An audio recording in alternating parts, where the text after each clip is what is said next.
Ang kwentong ito ay hango sa totoong buhay. Mula ito sa isa nating kabayan na itago na lang natin sa pangalang Popoy. Walang eksaktong taon. Probinsya ng Iloilo. Kung minsan ang kakayahan ay hindi makikita sa panlabas na anyo, ito ang pinatunayan ng ating karakter sa kwentong ito. Naninirahan kasama ng kanyang tiyuhin itong si Popoy. Mula sa angkan ng mga antingero ang binata. Ngunit hindi katulad ng kanyang mga kaanak. Walang alam ang binata sa lihim na karunungan.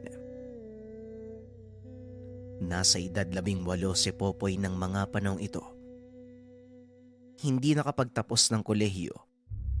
Tumulong na lang sa paghahanap buhay sa pamilya. Bilang mula sa angkan ng mga antingero, hindi lingid kay Popoy ang mga ritual, dasal, at kung ano-ano pang mga gawain ng isang taong may alam sa lihim na karunungan. Hindi naman sa wala itong interes. Ngunit sadyang hindi lang nababagay sa binata ang ganitong larangan. Masyado itong matatakotin na kung minsan ay umaabot pa sa puntong napapahamak ito. Isang hapon, naatasan ang binatang hakutin ang mga kahoy na inipon ng kanyang tiyuhin sa gubat. Medyo malayo ang lugar, kaya naman nagmadali ang binata upang makauwi ng maaga. Habang papauwi, biglang bumuhos ang napakalakas na ulan.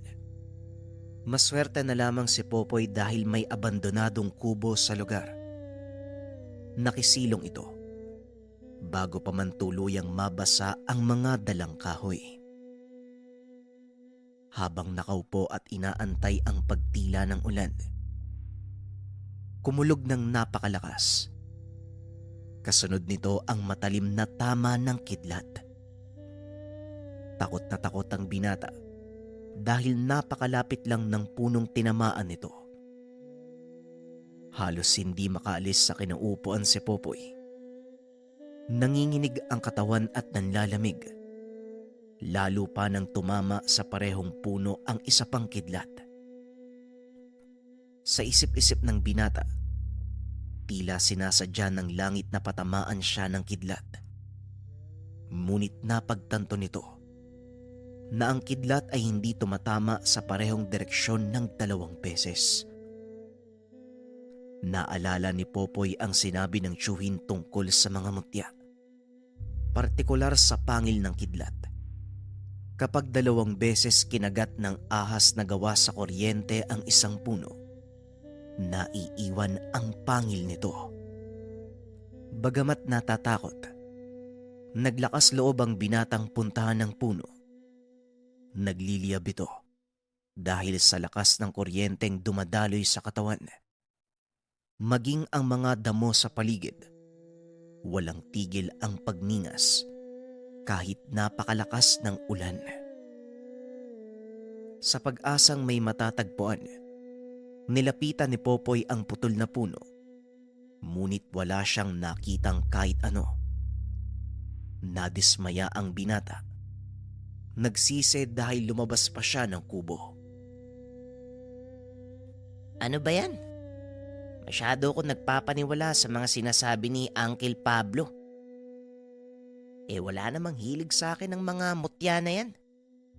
Ay nako, makauwi na nga lang.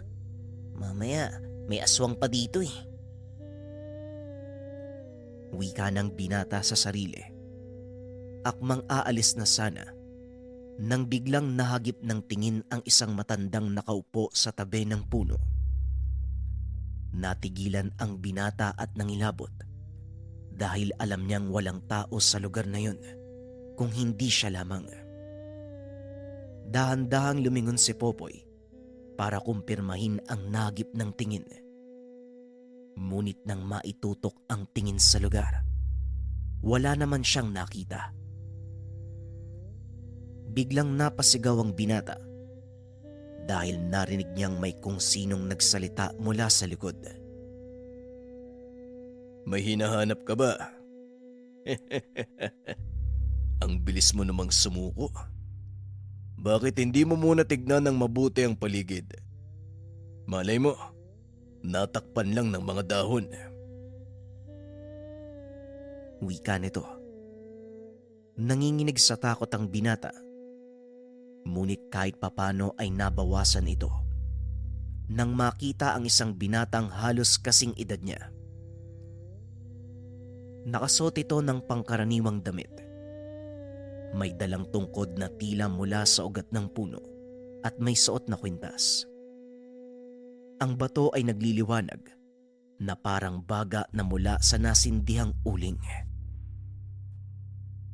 Anak nang, tinakot mo naman ako kaibigan eh. Oo, may hinahanap ako.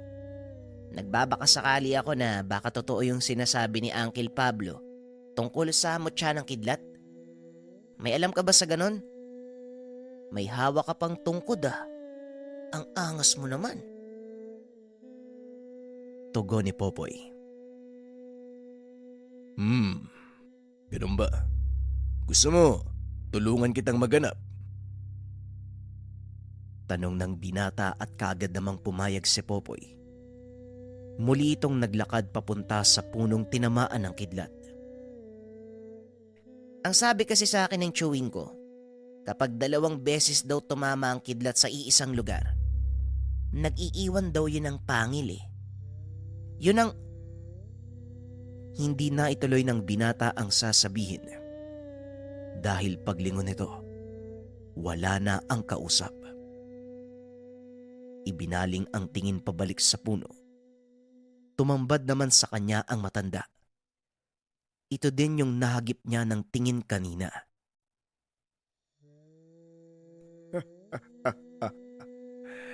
Ito ba? Ito ba ang hinahanap mo, Popoy? Wika ng matanda. Sabay pakita ng isang maliit na bilugang bato na halos kasing laki lang ng hintuturo ng binata. Halos mapatalon si Popoy sa takot nang makita ang matanda. Dali-dali itong tumakbo palayo. Kaso nga lang, muli niyang nabangga ang binata. Ano ka ba, kaibigan? Kumalma ka. Hindi kita sasaktan. Ako si Maduag. Ako ang bantay ng mutyang ito. At ikaw ang napili kong tagapangalaga. Wika ng binata. Sabay abot sa kanya ng mutya. Bakit ako? At saka, nasan yung matanda? Tumawa ng malakas si Maduag. Nagpalit ng anyo. Sa pagkakataong iyon, ang matanda na ang kaharap ni Popoy. Ay, naku talaga, oo. Ako at ang binatang nakita mo ay iisa. May kakayahan akong magpalit ng anyo sa kahit anong naisin ko. Isa kong engkanto. Ang tawag yung mga tao sa amin ay linte. Pero ang lahi namin ay tinatawag na tahang kilat. Pagpapaliwanag ng matanda. Sa mga hindi nakakaalam, kadalasang nagiging reaksyon ng mga tao ay salitang linte na kung ibig sabihin sa Kabisayaan, isang uri ng pagmumura. Ngunit ang totoong kahulugan nito ay kidlat. Marahil ngayon nyo lang din narinig ang lahing engkanto na tahang linte o tahang kilat. Yon ay sa kadahilan ng kakaunti lang sa mga ito ang nagpapakita sa mga tao. Kadalasan silang gabay ng mga mutya, partikular sa pangil ng kidlat. Lalo na kung ito'y natagpuan ng isang antingero mula sa 2 kidlat na tumama sa iisang direksyon. Sinasabi ding dala ng unang tama ng kidlat ang mutya at ang ikalawa naman ay ang gabay nito. May kakayahang magbagong anyo ang mga tahang kilat Maaari silang mag-anyong tao o hindi kaya naman pusa. Sa ibang kaso ay puting ahas o bayawak. Ang totoong anyo ng mga nilalang na ito ay purong enerhiya. Wala silang katawang kagaya sa ibang engkanto at pinaniniwalaan ding sa kalangitan ang tahanan ng mga ito. Bumababa lamang sa mundo upang makisalamuha sa mga tao. Balik tayo sa kwento. Kung ganun, bakit ako'y napili mong tagapangalaga? Pwede namang iba. At isa pa, hindi ako kagaya ng chewin ko. Wala akong kakayahang gumamit ng mga mutya o kahit nga magpaganda ng mga dasal. Hindi ko kayang gawin. Mga laga pa kaya ng mutya? Ako nga halos di na makaligo eh. Tugon ni Popoy. Hindi naman kailangang may alam ka. Masyado mong inaalala ang mga bagay na yon. Kayong mga tao, masyadong nag-aalala sa kaalaman. Ngunit bago ka magkaroon ng kaalaman, kailangan mo munang subukan at matuto.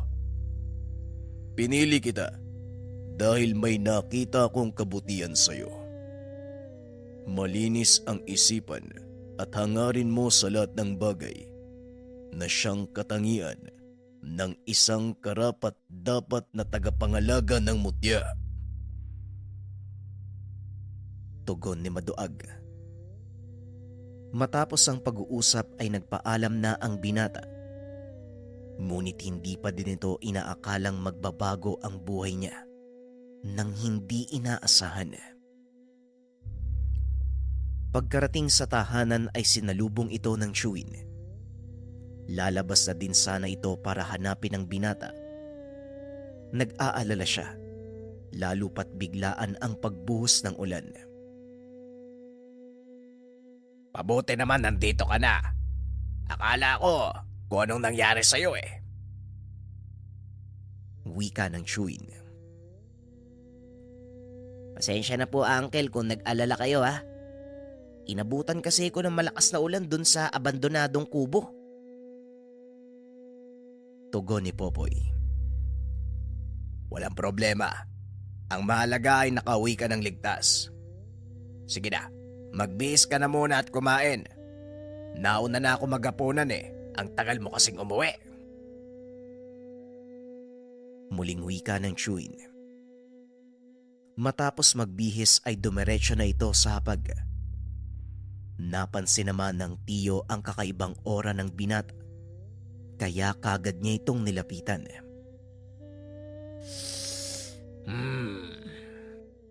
Parang kakaiba yata ang aura mo ngayon, Popoy ah. Sabihin mo nga sa akin, ano ang nangyari sa'yo kanina? Tanong ng chewin. Po, Ora, meron bang... Natigilan ang binata sa pagsasalita. Nakita nitong tila may manipis na liwanag na bumabalot sa katawan ng chewin. Kulay puti ito na may halong asul. Oh, bakit? Anong nangyari sa'yo? Parang nakakita ka ng bulto. Tanong ni Tio Pablo. Kasi po, may nakabalot na liwanag sa inyo. Ngayon ko lang po nakita yan eh. Tugon ni Popoy. Dito nakumpirma ng chewin na may kakaiba sa pamangkin. Ang nakikita mong liwanag, Popoy, ay ang tinatawag na aura ng tao. Kung nagagawa mo itong makita, nangangahulugan lang na nagising na ang spiritual na kakayahan mo. Wika ni Tio Pablo. Saka pa lamang sinabi ni Popoy ang totoong nangyari. Ang totoo po, napulot ko po ito kanina eh. Tugon ng binata. Sabay lapag ng nakuhang mutya sa mesa. Nagulat naman si Tio Pablo dahil agad niyang nakilala kung ano ang mutyang iyon. Mutya ng kidlatang isang to, Popoy. Paano mo to nakuha? Tanong ni Tio Pablo. Ipinaliwanag ni Popoy ang lahat, maging ang pakikipag-usap ng gabay sa kanya. Natawa ng husto ang Shuin dahil sa wakas nagising na ang kakayahan ng binata dahil sa nakuwang mutya. Kaso po, Uncle, hindi ko po alam kung anong gagawin ko dyan sa mutya na yan eh.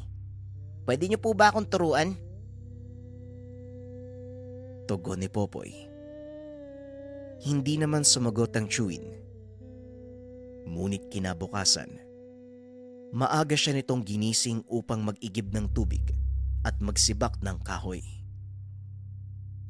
Kailangang masanay ang katawan mo sa mabibigat na gawain. Nang sa ganon ay lumakas ka. Ipagpatuloy mo lang yan at may susunduin akong tao. Kailangan pagbalik ko, puno na ang mga tapayan at nasibak mo na ang mga kahoy na yon. Muling wika ni Tio Pablo, sabay turo sa tumpok ng mga kahoy sa gilid ng bakuran. Matapos ay kagad na itong umalis. Nagawa namang tapusin ni Popoy ang mga gawain. Pagkarating ng Shuin, naabutan nito ang binatang natutulog sa papag. Popoy, gumising ka nga. Nakakaya sa bisita natin. Ano ka ba naman, bata ka? Wika ni Tio Pablo at dali-dali namang bumangon ang binata. Nakita ang kasama ng tiyuhin. Naku po, pasensya na po kayo. Napagod po ako sa pagsisibak saka pag-iigib ng tubig eh. Tugon ng binata habang inaayos ang sarili. Wala problema. Nga pala, ito ang kaibigan kong si Onyok. Kagaya ko, isa din siyang manggagamot. Pero mas mataas ang kaalaman niya pagdating sa mga mutya. Onyok, siya ang sinasabi ko sa iyong pamangkin ko. Mananatili siya dito para ituro sa iyo kung paano gamitin ang mutyang tangan mo. Muling wika ni Tio Pablo. Akmang makikipagkamay na sana si Popoy nang bigla nitong marinig ang boses ni Maduag. Huwag kang magtitiwala sa taong yan. Masama ang kutob ko sa kanya. Wika ng gabay.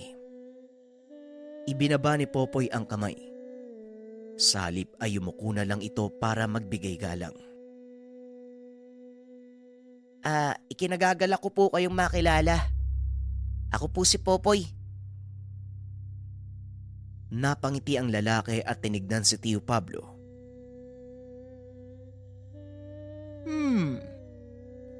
Mukhang mahababang pagsasanay ang pagdadaanan natin ito. Magsisimula ako sa pagbibigay ng respeto. Wika ni Onyok. Ay nako, pasensya ka na, Onyok. Ganyan lang talaga si Popoy pero mabait na bata yan. O siya, pumasok na muna tayo ng tahanan. Hapon naman eh. Popoy, iligpit mo na ang mga gamit at pumasok ko na din. Tugon ng Shuin. Habang naglalakad papasok ng tahanan, patuloy na tinititigan ni Popoy ang bisita. Wala itong makitang kahit na ano mula sa tao. Uy, Maduag, nandyan ka ba? Bakit hindi ko makita yung aura niya? Tanong ni Popoy. Yan din ang gusto kong sabihin sa'yo. May taglay na sa bulag ang taong yan. Ito ay isang uri ng kakayahan na nagkukubli ng totoo niyang lakas. Ngunit hindi siya makakapagtago sa akin. Kaya magtiwala ka lang, Popoy. Alam kong may hindi magandang balak ang taong yan. Tumatangulang ang binata. Matapos ang pag-uusap ay pumasok na din ito ng tahanan. Pinakikiramdaman ni Popoy ang lalaki. Mukha namang mabait. Hindi niya ito gaanong kinakausap. Isang tanong, isang sagot lang din ito sa tuwing kukunin ni Onyok ang kanyang opinyon. Ilang minuto pa ang nakalipas. Nagpaalam na ang binatang papasok sa silid upang magpahinga. Ngunit bago pa man ito tuluyang makatulog, nagpakita sa kanya ang gabay sa anyong ahas nito. Talasan mo ang iyong pakiramdam, Popoy. Huwag kang magpapakampante. Pero huwag kang mag-alala. Poprotektahan ka ng iyong mutya. Wika ng gabay. Tumangulang ang binata at kagad namang bumaba ang puting ahas. Pumunta ito sa kanyang uluhan. Sumiksik sa ilalim ng unan kung saan inilalagay ni Popoy ang kanyang mutya. Sa kalagitnaan ng pagtulog, biglang nakaramdam ng mga paparating na yabag ang binata.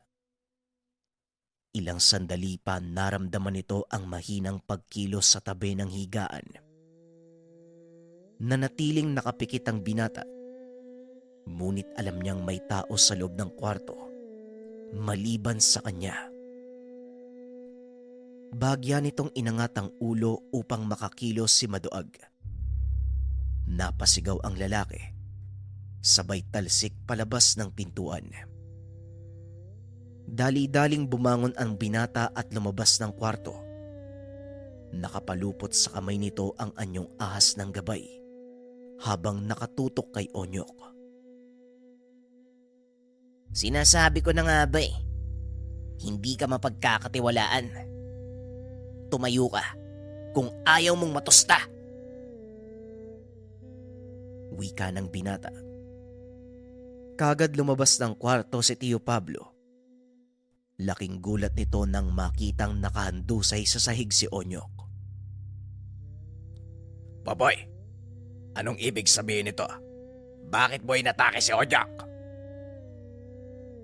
Tanong ni Tio Pablo. Hindi maganda ang balak ng taong yan sa akin. At yun ang gusto kong malaman.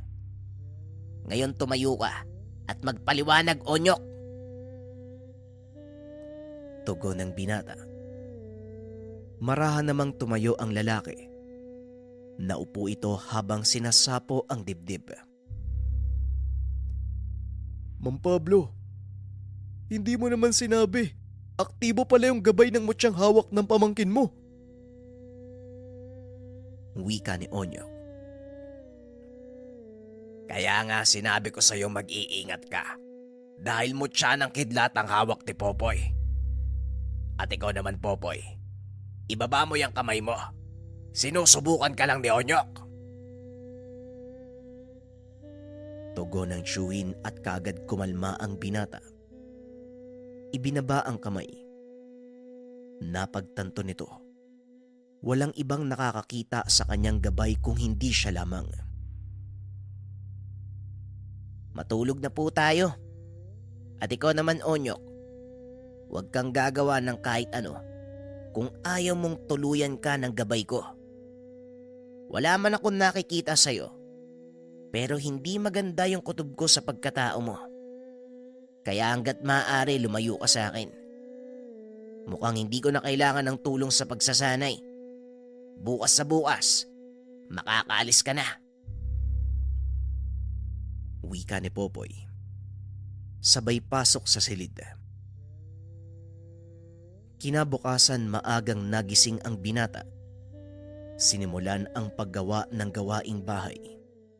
Nakaupo lang sa sulok sina Tio Pablo at Onyok habang pinagmamasdan ang kilos ng binata. Ilang sandali pa ang lumipas. Nagpahinga ang binata sandali. Naupo ito sa lilim ng kahoy habang ipinapagpag ang damit na basang-basa ng pawis. Nilapitan ito ni Onyok upang kausapin. Mukhang hindi mo na kailangan ng tulong ko ah. Kung ganun, bakit hindi natin subukan kung talagang alam mo nang gamitin ang kakayahan mo? Halika, sumunod ka sa akin. Wika ni Onyok. Ngunit hindi umalis sa kinauupuan ng binata. Pasensya na pero nagpapahinga ako eh. Hindi ba nasabi ko sa'yo na umalis ka na? O baka talagang gusto mo lang mapahamak? Hindi ka rin nakikinig sa mga sinasabi sa'yo eh no? Tugon ng binata. Nakikinig lang si Tio Pablo sa usapan ng dalawa. Nanibago ito sa kinikilos ng binata. Alam mo, wala akong masamang tangka sa'yo. Kagaya ng sinabi ng tiyuhin mo, sinusubukan lang kita. Muling wika ni Onyok. Pasensya na talaga din ha. Pero wala akong tiwala sa'yo. Ngayon umalis ka na. Hanggat may natitira pa akong respeto. Wika ni Popoy. Sa pagkakataong iyon lumapit na si Tio Pablo. Alam nitong hindi maganda ang kakalabasan ng pag-uusap ng dalawa. Popoy, sandali lang ha. Tama na yan. Onyok, sige na. Ako nang bahala sa pamangking ko. Ay pasensya ka na. Wika ni Tio Pablo. Kaso nga lang, muli na namang nagsalita si Onyok. Hindi man Pablo, hindi ako pumunta dito para ipahiya ang sarili ko sa isang baguhan. Hindi mo pa ako kilala bata eh. Wala kang alam kung ano ang kaya kong gawin sa'yo. At wala din akong pakialam kahit mutya ng kidlat yang tangan mo. Tignan natin, magsubukan tayo. Tugon ni Onyok. Matapos ay naglabas ito ng libreta. Isinuot ang kanyang medalyon, sabay usal na mga dasal. Sa pagkakataong iyon, tumayo si Popoy. Bahagya namang umatras si Tio Pablo. Alam niya na hindi na mapipigilan pa ang dalawa. Dinukot naman ni Popoy ang mutya sa bulsa nito. Laking gulat ni Tio Pablo dahil biglang kumislap ang kidlat. Napakaliwanag ng kalangitan. Nasundan pa ito ng malakas na pagkulog na tila ba tinatawag sa iisang direksyon. Hanggang sa masipat nito ang maliit na andap ng kuryente sa kamao ni Popoy. Napagtanto ng matanda. Gamay na ng pamangkin ang paggamit ng elemento ng kidlat. Onyok, wag mo nang ituloy. Paniguradong mapapahama ka lang. Pero, kung hindi kita mapipigilan ha, ikaw ang bahala sa sarili mo. Wag mo lang sabihin na hindi kita binalaan. Wika ni Tio Pablo sabay upo sa bangkuan. Walang pagdadalawang isip na sinugod ni Onyok ang binata na noon ay nakatayo lang. Nanlaki ang mga mata ni Tio Pablo dahil biglang nawala sa paningin si Popoy. Nang muli itong magpakita, nasa likod na ito ni Onyok. Idinikit ng binata ang kamay nito sa likod ng katunggali at bigla itong nangisay. Pasensya ka na manggagamot. Pero hindi kailangan ni Popoy ang magtuturo sa kanya ng mga gagawin. Tuluyang nawalan ng malay si Onyok. Napatayo naman sa kinauupuan si Tio Pablo nang marinig ang gabay ni Popoy. Magsalita ka. Ikaw ba ang gabay ng mutya ng pamangkin ko? Paano mong nagagawang makipag-isa sa kanya? Tanong ni Tio Pablo. Oo, tama ka. Ako nga ang gabay ng mutya. Pangangalagaan ko ang katawan ng taong may tanga nito. Walang sino mang may masamang tangka ang maaaring gumalaw sa kanya. Tugon ng gabay. Akmang tatayo sana si Onyok nang bigla siyang pigilan ni Tio Pablo. Tama na, Onyok. Wala kang laban sa kanya. Isang uri ng mataas na engkanto ang nasa katawan ni Popoy. Matapos magsalita ni Tio Pablo sa mga katagang iyon, kaagad namang bumalik sa dati ang paligid. Nawala din ang kislap ng kuryenteng nakabalot sa kamao ni Popoy. Hindi ko mapapalampas ang ganitong pagpapaya. Kasalanan mo ito, Mang Pablo eh.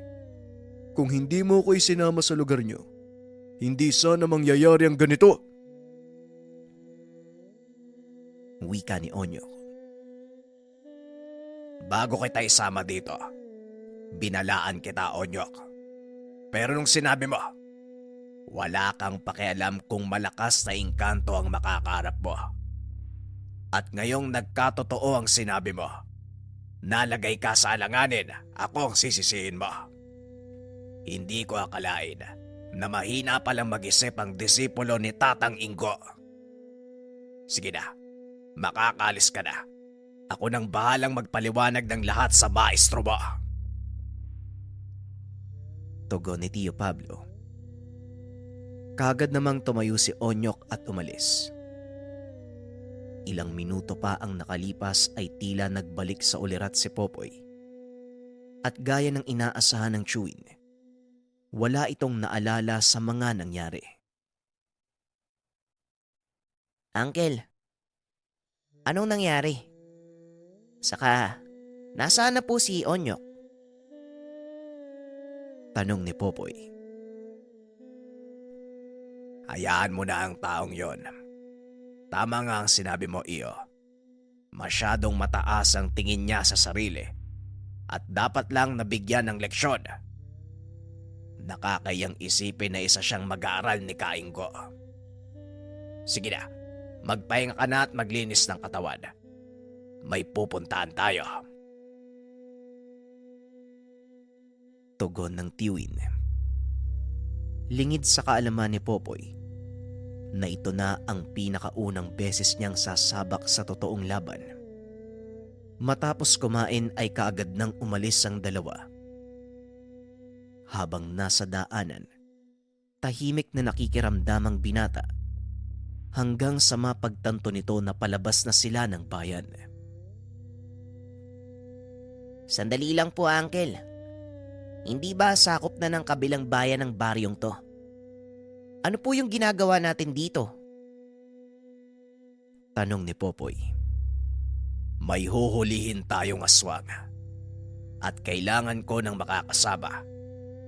Dito natin masusubukan ang kakayahan ng mutya mo, Popoy. Nanlaki ang mga mata ng binata dahil ito ang unang beses niyang makikipagharap sa aswang kung sakali. Ano po? Aswang? Seryoso po ba kayo, Uncle Pablo? Huwag naman po kayo magbibiro ng ganyan, oh. Tugon ni Popoy. Mukha ba ako nagbibiro? At saka, ano bang kinakatakot mo? Wala ka bang tiwala sa mutya mong dala? Tanong ni Tio Pablo. Hindi naman po sa ganun, Tiyo. Kaso, aswang ang kakalabanin natin eh. Alam niyo naman po na ito yung unang beses kong sasama sa inyo. Tapos, ganyan po kaagad yung ipaparap niyo sa akin. Wika ni Popoy. Huminto sa paglalakad ang matanda at hinawakan sa balikat si Popoy. Kung wala kang tiwala sa sarili mo, pues ako, malaki ang tiwala ko sa'yo. Alam kong kaya mo yan. Kailangan mo lang manalig sa tangan mong mutya at sa gabay nito. Wika ni Tio Pablo. Napabuntong hininga si Popoy dahil alam nitong wala na siyang magagawa. Bagaman nagdadalawang isip, tumuloy pa rin sa pagsama ang binata. Ilang sandali pa ay narating na nila ang tahanan ng taong nagpatawag kay Tio Pablo. Itago na lang natin sa pangalang Dodong. Mabuti naman nakarating kayo, Pablo. Hindi na po namin alam ang gagawin eh. Halos araw-araw na pong may napapahamak. Kagabi lang, isang bata na naman yung kamuntikang matangay ng mga impaktong yun. Wika ni Dodong habang naglalakad papasok ng tahanan. Nakarating na sa akin ang balitang yan. Pero huwag kang mag-alala.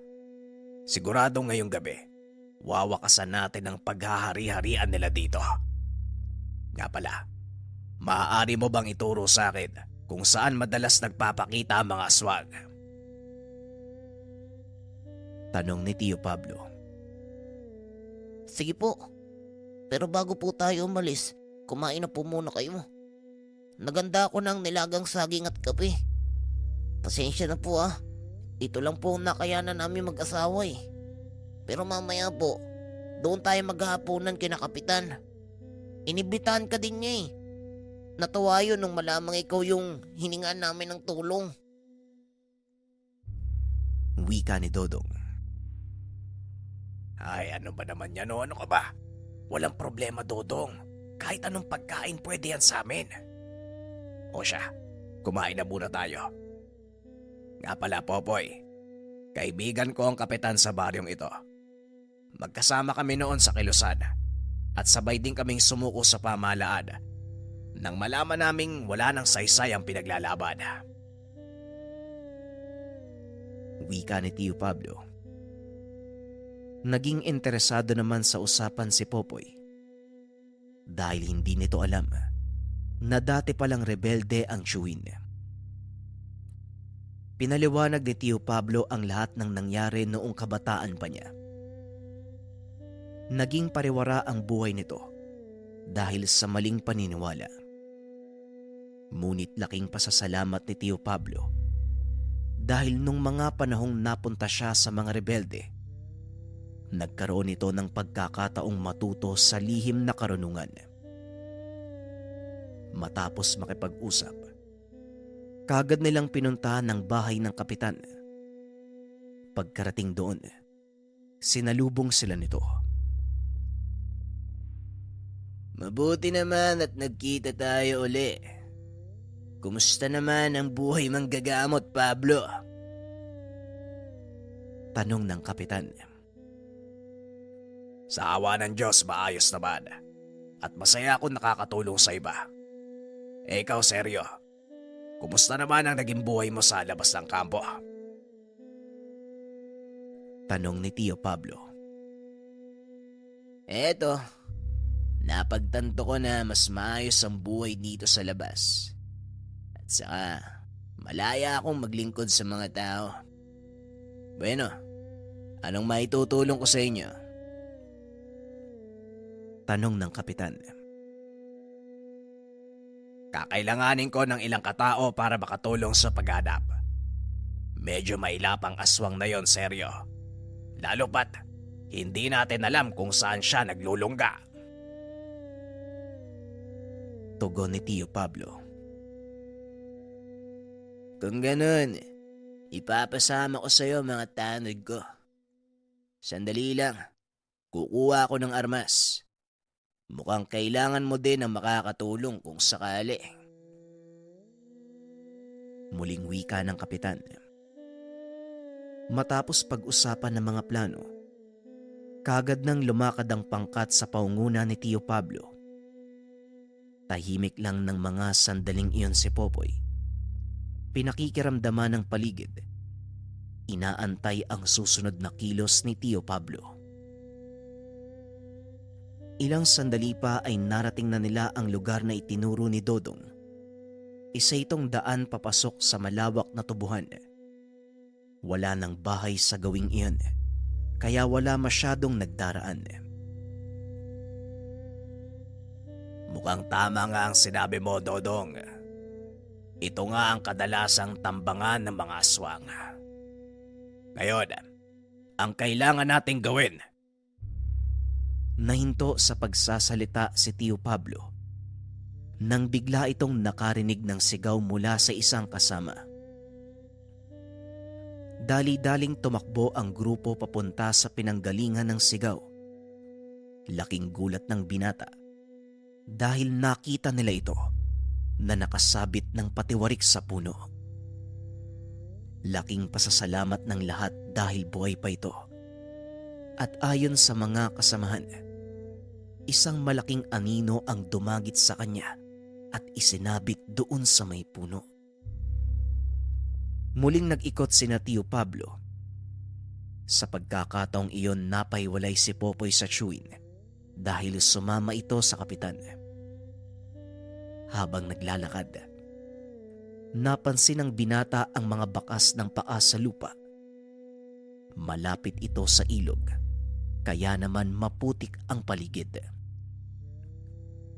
Sinundan ni Popoy ang mga bakas at hindi na malayang napaiwalay na ito sa grupo. Nakarating sa pangpang si Popoy nang biglang magpakita ang gabay. Maganda ka, Popoy. Nandito na ang aswang sa paligid. Wika nito. Matapos ay biglang nakarinig ng kaluskos ang binata. Tumambad sa kanyang harapan ang isang malaking aso. Napako sa kinakatayuan ng binata dahil ito ang una niyang pagkakataon na makaharap ang lihitimong aswang.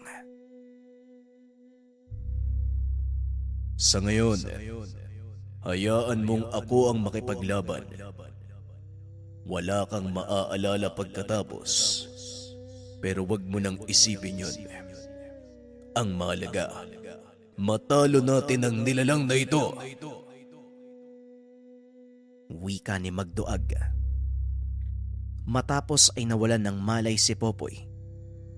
Sakto namang nakarating ang kapitan at si Tio Pablo. Nakita ng mga itong nakikipaglaban si Popoy sa isang nilalang. Akmang susugod na ang ilan pa sa mga tao ng kapitan.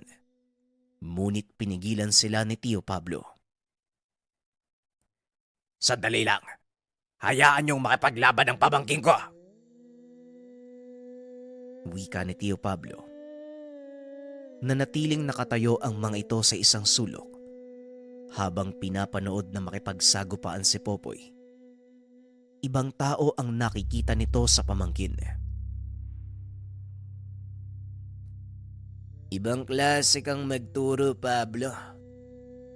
Nakikita ko sa mga kilos ng pamangkin mo ang kausayan mo noong kabataan pa natin.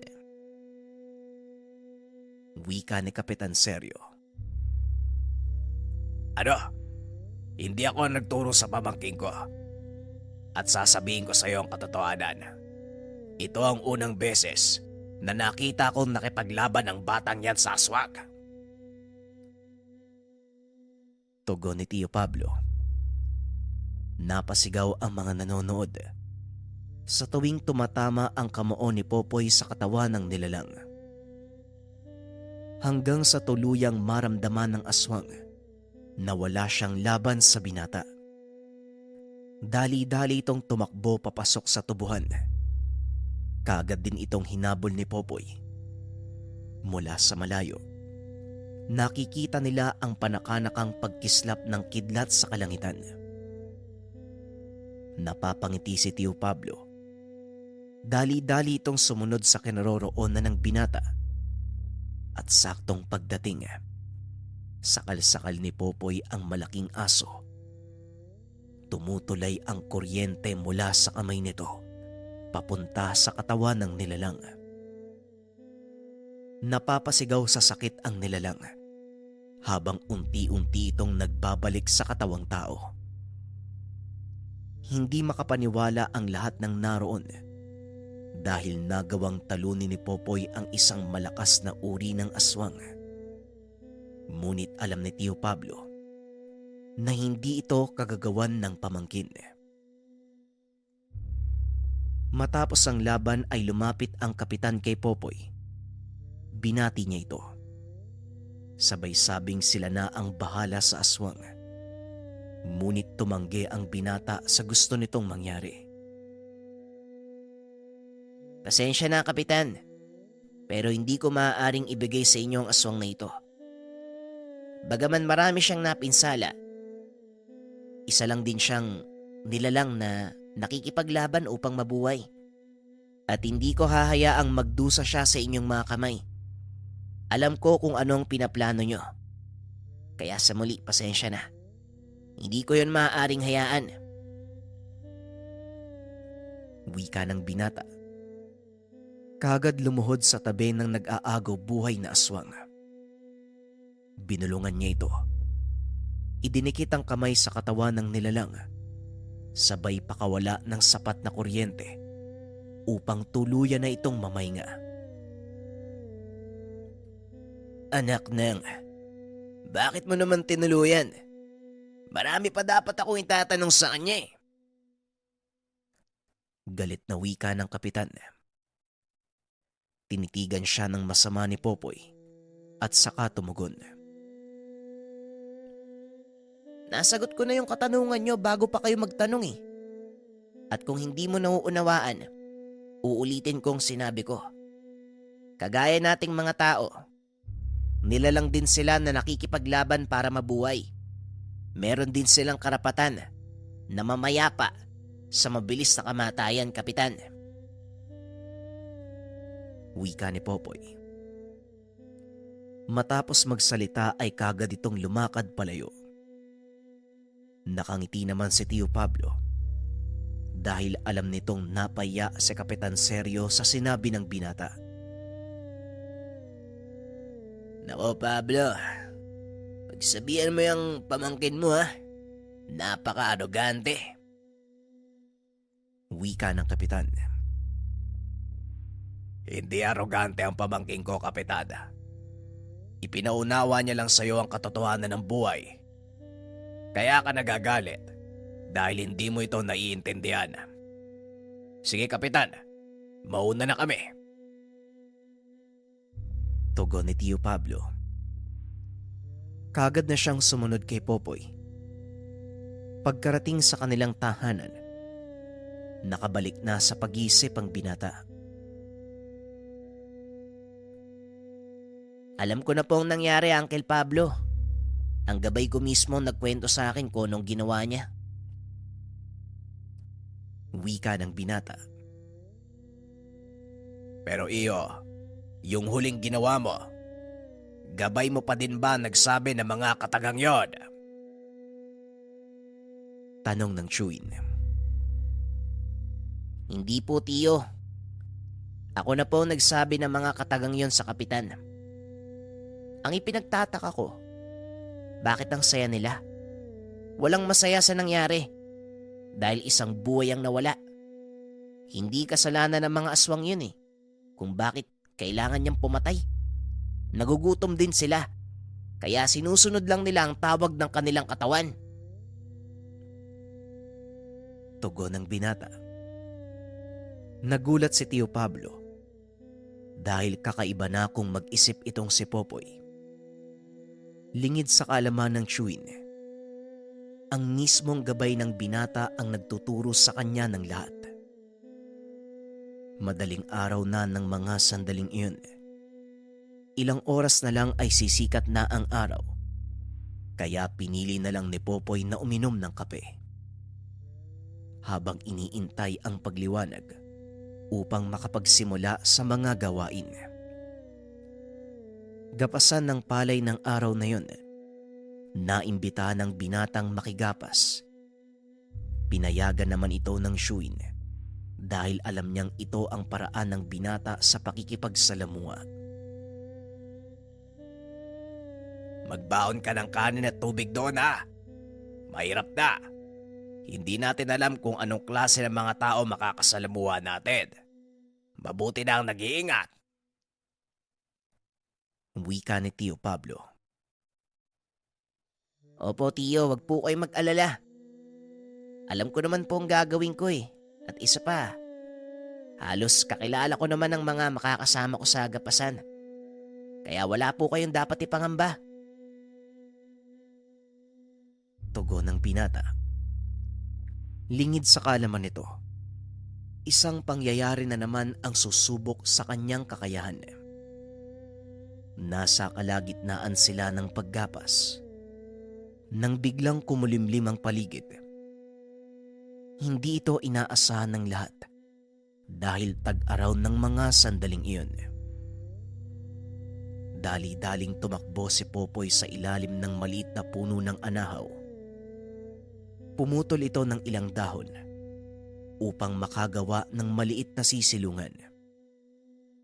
Habang nagpapatila ng ulan, napansin ito ang dalawang kalalakihang nakatitig sa kanya habang nagtatawanan.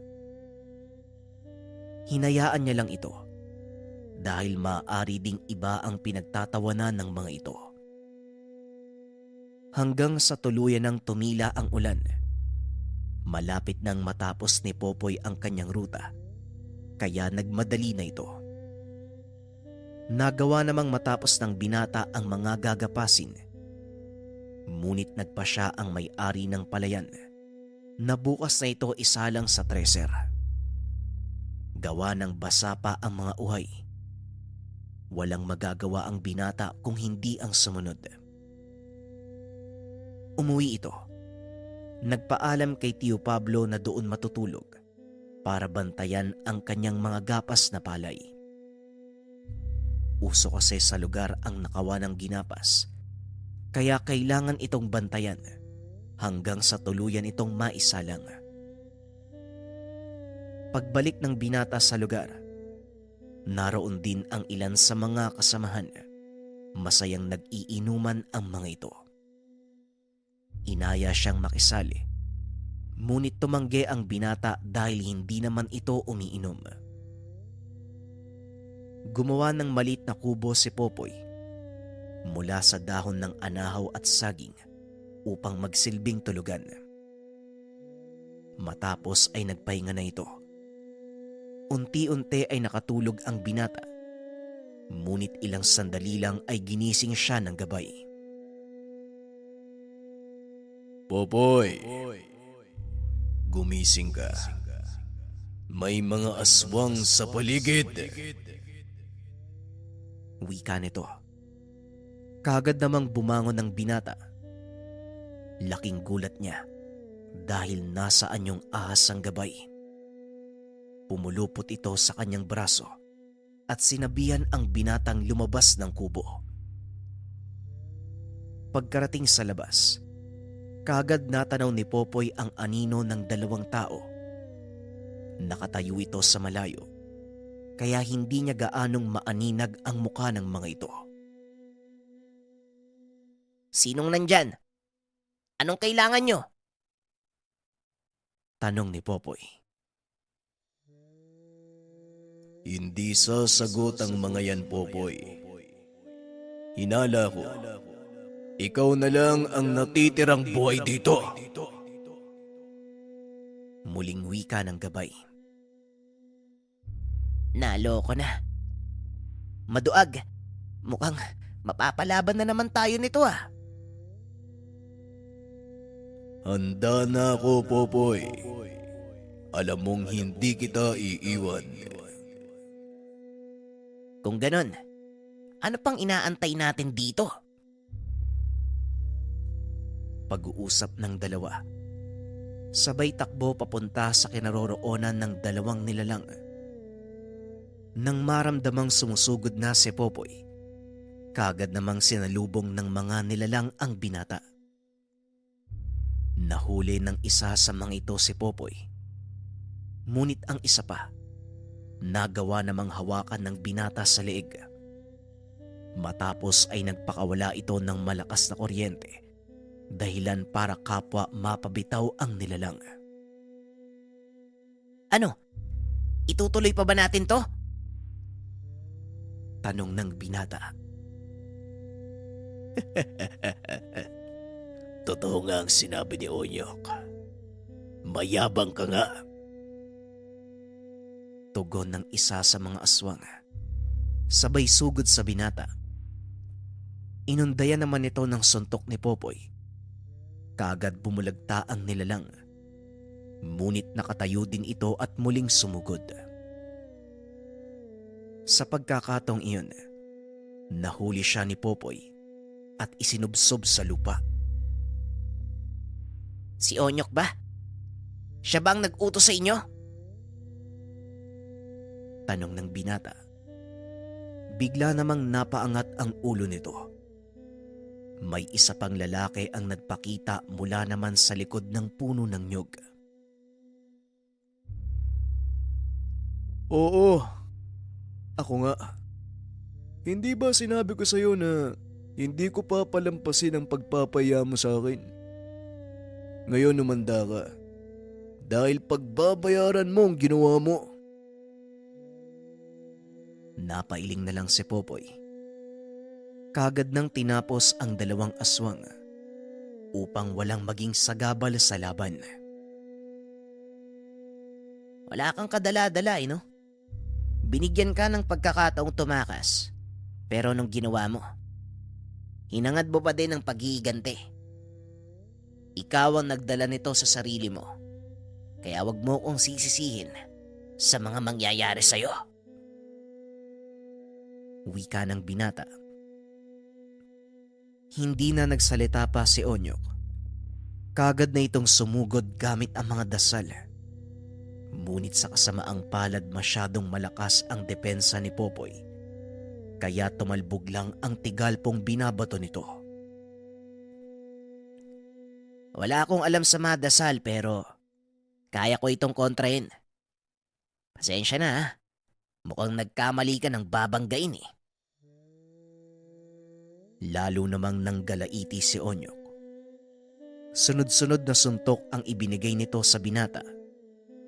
Ngunit mas mabilis kumilos si Popoy at hangin lang ang tinatamaan ng kalaban. Hanggang sa mahawakan siya ng binata, napangiti si Popoy at nagsalita. Alam mo na. Alam mo na kung anong mangyayari sa'yo, Onyok. Napasigaw si Onyok dahil alam nitong katapusan niya na. Isang malakas sa pulso ng kuryente ang pinakawalan ni Popoy na naging dahilan para masunog ang katawan ni Onyok. Natusta ito na tila tinamaan ng kidlat. Hindi akalain ng binatang magagawang makipagsabwatan ni Onyok sa mga aswang para lamang makapagigante. Kinabukasan, pagdating ng mga tao, tumambad sa kanila ang 3 sunog na bangkay. Sunog din ang damo sa paligid ng mga ito na parang tinamaan ng kidlat. Maliban pa sa mga ito, may natagpuan ding 2 pang bangkay ng mga kasamahan ni Popoy. Inusisa ang binata sa nangyari at ang tanging sinabi nito, wala siyang alam sa kung anong naganap. Tinanggap naman ng mga otoridad ang dahilan nito dahil maging siya ay walang naaalala sa mga nangyari. At kung hindi dahil sa gabay, hindi niya ito malalaman. Sa kaganapang iyon, tuluyang nalaman ng mga tao ang totoong kakayahan ni Popoy. Ito ang naging daan upang makilala siya bilang mamamatay aswang. Nalagay sa panganib ang buhay ng magtiyuhin sa baryong iyon, kaya pinili nilang umalis. Namuhay sa malayong lugar kung saan walang nakakakilala sa kanila. Namuhay ng payapa ang binata. Kaso nga lang, alam niya rin sa kanyang sarili, hindi pa tapos ang lahat. Patuloy siyang pinapaalalahanan ng gabay. Huwag magpakampante. Dahil anumang oras, maaaring manggambala ang anumang nilalang o kahit anong uri ng elemento Dahil sa oras na magkaroon ka ng karanasan, magkaroon ng ugnayan sa mga nilalang, kailanman hindi na ito matatapos.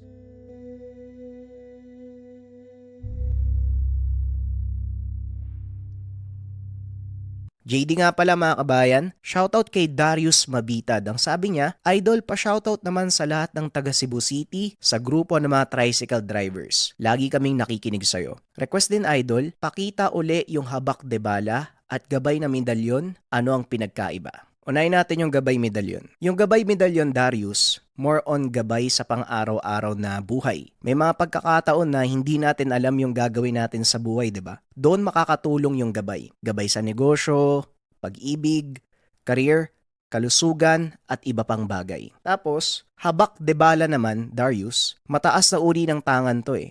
Panglaban kontra kulam, barang, lason, usog, tigalpo, palipad hangin, aswang, elemento at masamang espiritu. Rebuelta din sa mga taong may gustong gumawa ng masama sa'yo. So yun Darius, yung pinagkaiba ng dalawa. Soon bibisita uli ako dyan sa Cebu. Pantay na lang mag-a-announce ako. Sana makita ko kayo.